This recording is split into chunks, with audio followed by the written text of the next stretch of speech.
கர்த்தருடைய பரிசுத்தமுள்ள நாமத்திற்கு ஸ்தோத்திரம். இன்றைய நாளின் கர்த்தருடைய வார்த்தையாக அப்போஸ்தலர் நடபடிகள் 9வது அதிகாரம் 15வது வசனம். அதற்கு கர்த்தர், நீ போ, அவன் புற ஜாதிகளுக்கும் ராஜாக்களுக்கும் இஸ்ரவேல் புத்திரருக்கும் என்னுடைய நாமத்தை அறிவிக்கிறதற்காக நான் தெரிந்து கொண்ட பாத்திரமாய் இருக்கிறான். நான் தெரிந்து கொண்ட பாத்திரம்.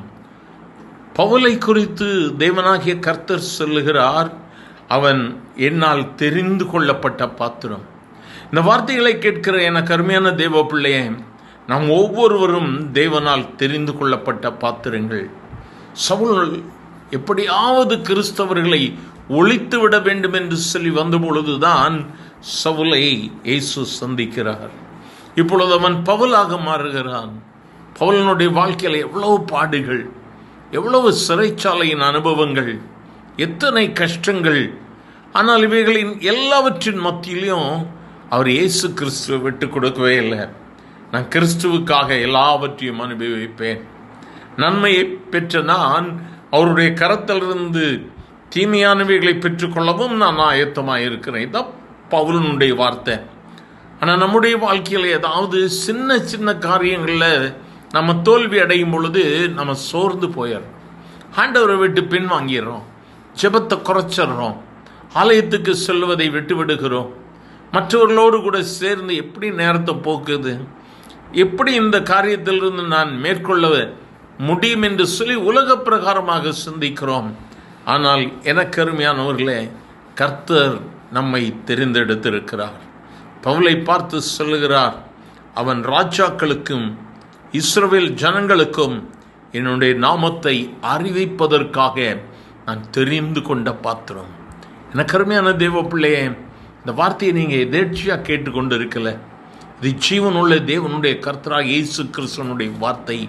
நீ தேவனால் தெரிந்து கொள்ளப்பட்ட ஒரு பாத்திரம். கர்த்தர் உன்னை கொண்டு பெரிய காரியங்களை செய்ய விரும்புகிறார். ஒருவேளை நீ சோர்ந்து போயிருக்கலாம்.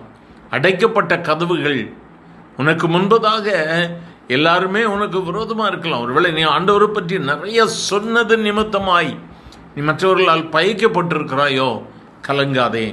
இன்று கர்த்தர் உனக்காக யுத்தம் பண்ண போகிறார்.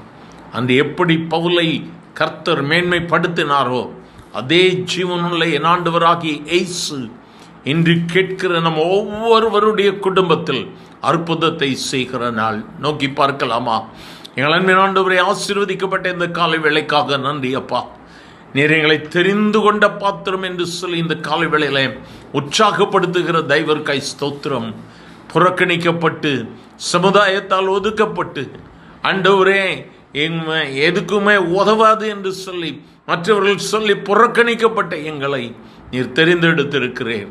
அந்த சூழ்நிலையில் இந்த வார்த்தையை கேட்டுக்கொண்டிருக்கிற நம்முடைய பிள்ளைகள் ஒவ்வொருவரையும் கர்த்தர் பலப்படுத்தும். ஆண்டவரே, இயேசுவின் அதிகாரமுள்ள நாமத்தில் கட்டுகள் ஒட்டையட்டும் என்று சொல்லி ஜெபிக்கிறேன். நம்முடைய பிள்ளைகளுக்கு விரோதமான கிரியைகள் அழிந்து போவதாக கர்த்தர் நம்முடைய பிள்ளைகளை மேன்மைப்படுத்தும். இயேசுவின் நாமத்தில் பிதாவே, ஆமேன், ஆமேன்.